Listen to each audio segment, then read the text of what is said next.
Lucy Katz. Oh.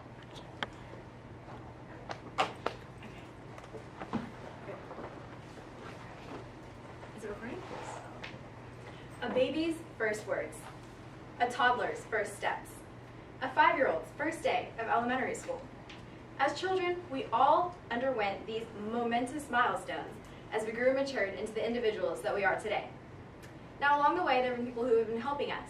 Our mothers and our fathers, our brothers and our sisters, our teachers and our classmates. However, there's one other person who's helped us in every step. We've seen her since birth into our teenage years. She always knew the right ways to fix our scrapes and our scratches.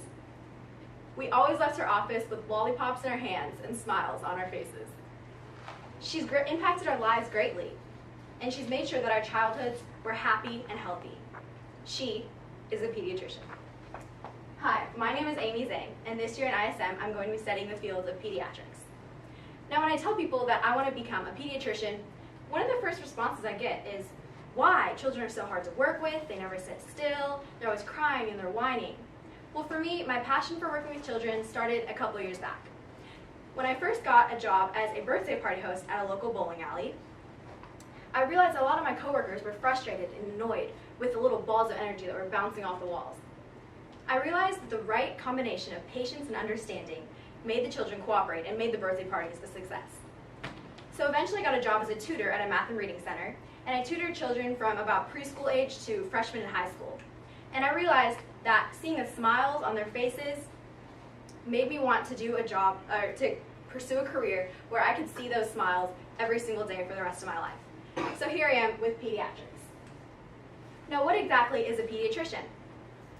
A pediatrician is a medical doctor who diagnoses and treats common illnesses, chronic infections, and diseases. In addition, they monitor the physical and mental growth of children, and they perform immunizations to make sure that children don't get these illnesses. In addition, and beyond these duties, pediatricians also work with parents and make sure that their children have healthy diets and they maintain proper physical exercise. So to become a pediatrician, like many other careers in medicine, it requires many years of education. So after 4 years in an undergraduate degree, aspiring pediatricians need to go into 4 years of medical school and then an additional 3 to 8 years of internships and residencies. Now, while all this education sounds like a big step and it's long and demanding, it ends up being a very fulfilling and rewarding career where you know you're helping children. So with all this in mind, I began my research by looking at articles online and learning more about the field of pediatrics.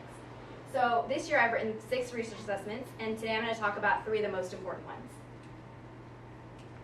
So the first thing that I talked about, that I researched, was the connection between childhood lifestyle habits and the risk of obesity in the future.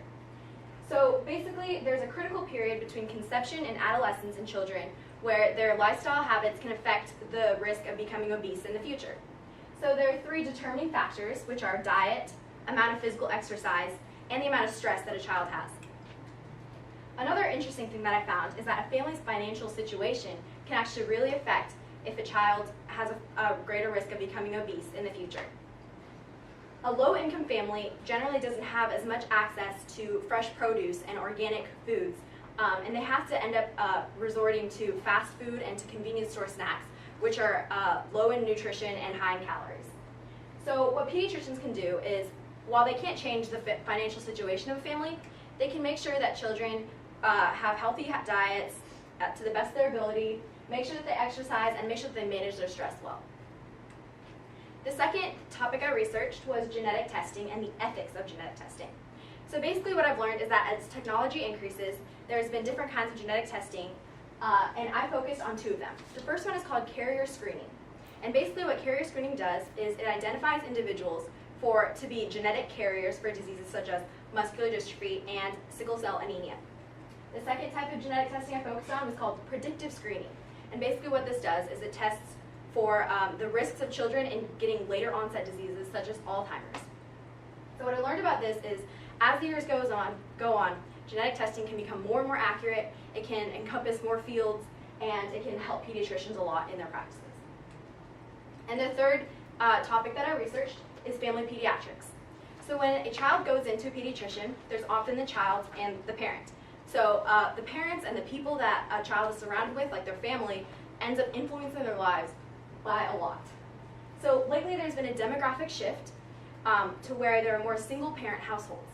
And what this is doing is making parents have busier schedules and making their child spend more time in childcare. And what this is doing is reducing the amount of quality time that children can spend with their parents. So as pediatricians, what we can do is make sure that the parents are aware of this and conscious, and know that they need to spend more time with their children to make sure that they're more emotionally stable and they have better upbringings. So half of my research has been focused online while I've been looking at Google articles. The second part of my research was with local professionals in the pediatric field. So far this year, I've gone on 4 research interviews, and I will share the information that I learned from these 4. So the first research interview I went on is with Mrs. Chanel Torbert, who is a pediatric nurse practitioner at the Pediatric Urgent Care Center of North Texas. So what I learned from Ms. Torbert is about college advice. What she told me is that to pursue a career in medicine, you don't necessarily have to get an undergraduate degree in biology or biochemistry, like many people assume.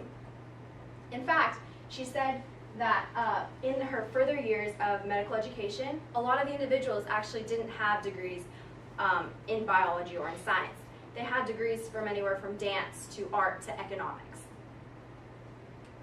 My second research interview was with a lady named Dr. Mi Young Knapp, who is a pediatrician at Best Nest Pediatrics. And now what Dr. Knapp told me was about her day-to-day duties as a pediatrician. Basically what she did was spend the mornings at the hospital she was affiliated with, which was Centennial Medical Center and Baylor Frisco, and she spent the mornings doing morning rotations with the children. After that, she went to her office and she saw well child visits and sick child visits. Something else that Dr. Knapp told me that really resonated with me was the fact that the most rewarding aspect of being a pediatrician was that when she went out into the community, she got to see the patients that she treated, and she got to see as they developed from newborns into toddlers and into elementary and middle schoolers. And that really resonated with me because it made me want to pursue pediatrics just that much more. The third pediatrician that I had a research interview with was Dr. Iresh Kumar. And one of the things that stood out to me about this interview was that he was definitely the busiest out of all of the pediatricians I'd seen.